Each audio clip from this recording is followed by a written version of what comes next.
Mr. Mahogany is not a strange name at all to the showbiz industry. He's a creative personality who has carved a niche for himself in the modeling business. We had a chat with him as he talks about fashion's finest Africa, amongst other things. Let's take a look.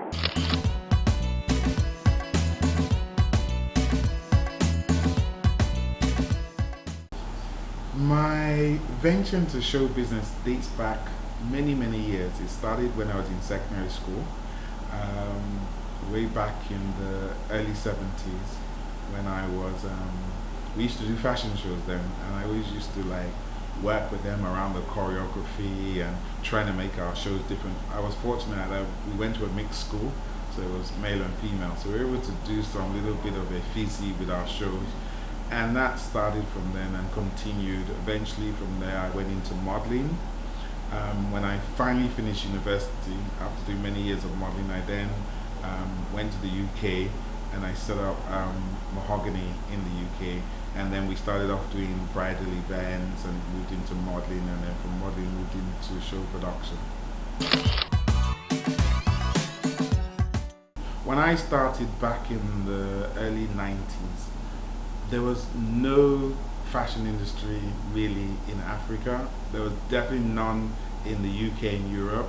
It was completely managed and run by Caucasian people. And I remember when I set up the agency at first and the bridal show, I couldn't even find models to participate. I had to get friends and family to put on clothes and stuff like that. I remember people like Koshiba Creations, who's now a big, massive designer. He exhibited and all he had was a sketchbook. You know, that was the kind of level that we were at in those days, and we had a lot of issues because people couldn't understand why I was setting up a show or an event which was aimed at people of color.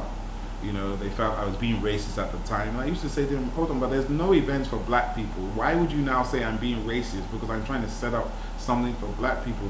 So the first kind of 10 to 15 years was really spent trying to establish a community, establish an entertainment industry, particularly in the UK and stuff like that, and getting people on board, spreading the word, dealing with the difficulties, the finances, the fact that the black community didn't have money. So we were doing lots of collaboration, we were doing lots of stuff for free.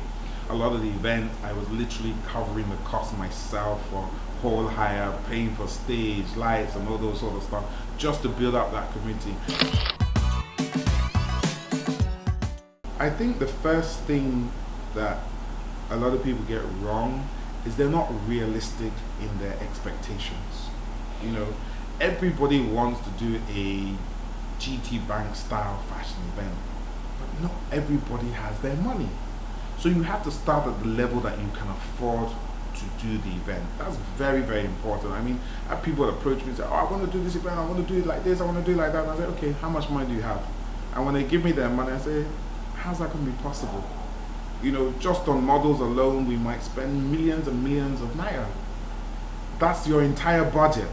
You know, you haven't thought about stage, set, designers, food, you know, venue hire. There's so many components that go into organizing a show. The second that I would say is get the right people on board. Me, for example, I'm not a salesperson. I hate sales. I hate talking about money, you know, sponsorship, I don't like it. So I'm not good at it. So what do I do instead? I get people on board that are good at that sort of stuff.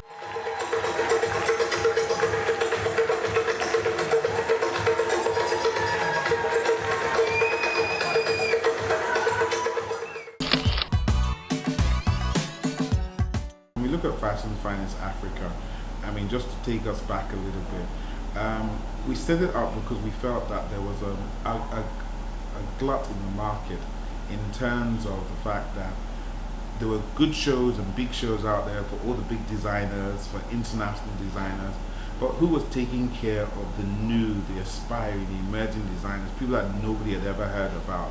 So we decided that was the market that we wanted to concentrate on, and so we therefore set up Fashion Finance Africa.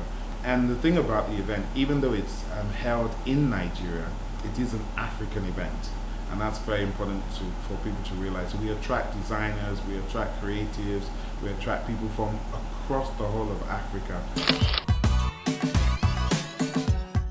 We have 2 days of shows. I think we have about 6 shows featuring over 50 designers from across Africa on the Friday and the Saturday. And then on the Sunday, we have the prestigious awards. I mean, when you think of the awards, you need to think Oscars, Golden Globe, Brits. It's at that sort of level. You know, everybody gets dressed up.